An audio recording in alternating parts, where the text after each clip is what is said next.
Intro to CKLA Skills. The Skills strand provides comprehensive instruction in foundational reading skills such as phonological awareness, phonics, and word recognition, language skills including conventions of English, spelling, and grammar, as well as reading comprehension and writing instruction. It is divided into units at each grade level. In CKLA Skills, there may be some keywords or phrases that families may need to know in order to best help their student. If you hear your student talking about tricky words, a tricky word is a word that does not play by the rules. It is a word containing at least one part that cannot be read correctly via blending, cannot be spelled correctly using the code knowledge. If you hear your student talking about readers, readers contain 100% decodable text for students to read in units 1 through 7. There is a reader for each of the units, and new spellings taught in the unit are printed in bold throughout the reader to help students master new material. The last few stories in each reader are stories for the pausing group. The stories are 100% decodable, meaning they only use words and spellings that have been explicitly taught and practiced. About halfway through Unit 1, your students began to read decodable stories in this reader, Snapshots. The stories are told from Beth's point of view. Beth is a young girl who travels the UK to visit friends. The Flag Shop. Mom and I went in a lot of shops in the UK. One of the shops was a flag shop. The shop had the US flag, the French flag, and the UK flag. That's Mom in the snapshot with the US flag. The UK flag has a big red cross on it. Nat and his mom held one up. I got this snapshot of the two of them with the flag. Power bars. A power bar is used to teach the spelling and indicates how frequent or infrequent a spelling is. A long power bar indicates the spelling occurs frequently, while a short power bar indicates a rarer spelling. For example, the sound k can be spelled with a C, and the longer power bar indicates that this happens frequently. The sound k can be spelled with a K. The shorter power bar indicates that it does not happen as frequently as C. The sound k can also be spelled with CK, and this power bar is even shorter, indicating that it does not happen as frequently as these two spellings. The sound k can also be spelled with a CC, and it has the shortest power bar, meaning that spelling the k sound with a CC is pretty infrequent. Chaining.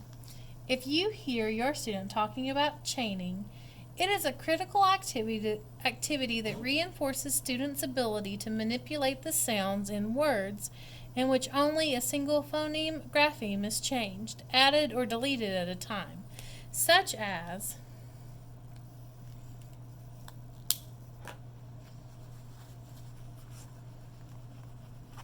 if I have the word cat,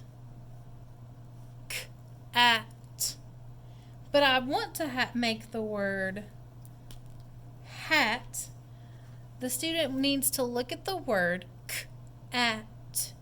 Think about the new word at. Realize that the sound changes here at k, the first sound, and replace it with a at, hat. I'm going to walk us through a chain and walk through what your students may need to know in order to chain. All right, the first word I'd like is the word this.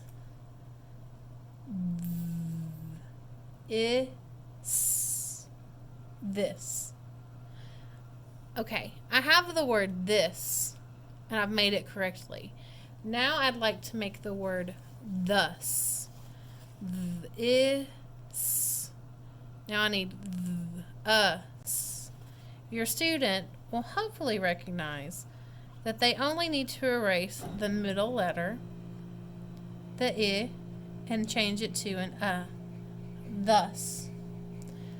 Alright, I have thus, but I'd like to have the word bus. What changes? Us, b, us. I know that this sound changes, the first sound. So here I need to erase my letter team.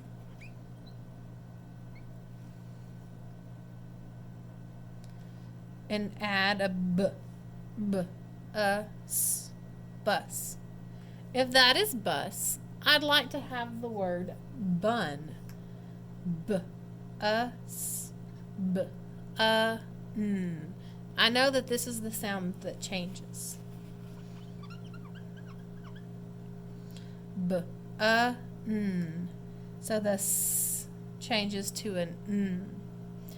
I have the word bun, but now I'd like to have the word shun. B, n, sh, n.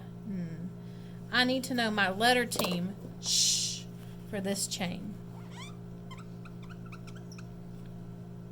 I know that the b changes, but this next one has to be a letter team sh, n, shun.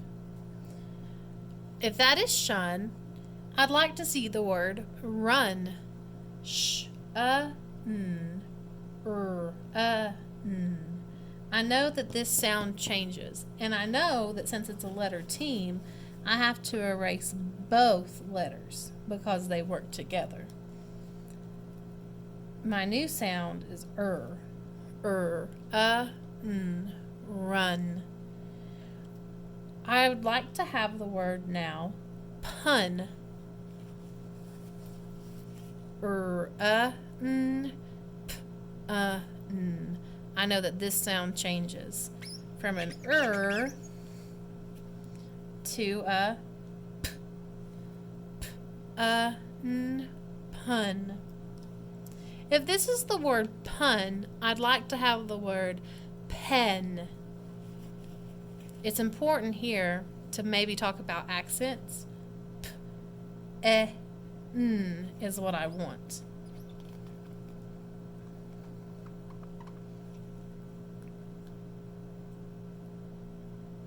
Pen. P, n. Pen. If that is pen, and I want 10, t, n.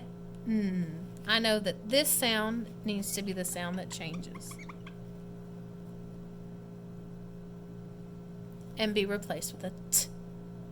If this is the word 10, I'd like to have the word 10th. I know that t, n is part of t, nth. So I don't need to erase anything. Instead, I know that I need to add a letter team at the end. T, nth, 10th. And that's the end of our chain. Your student might also refer to consonant digraphs or letter teams. We have learned that a square by itself is just a square. A triangle by itself is just a triangle.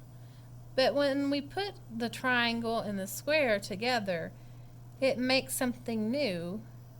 It makes a house. The same can be said with our letter teams. When we have C by itself, it's a K.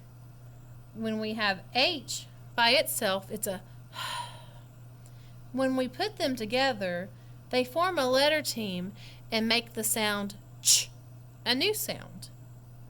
The same can be said with S by themselves.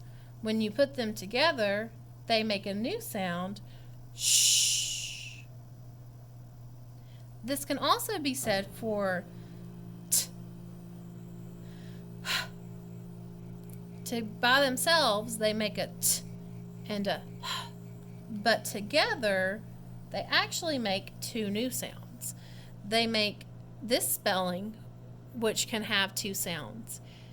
The voiced v as in this or that, or the non-voiced as in moth or bath.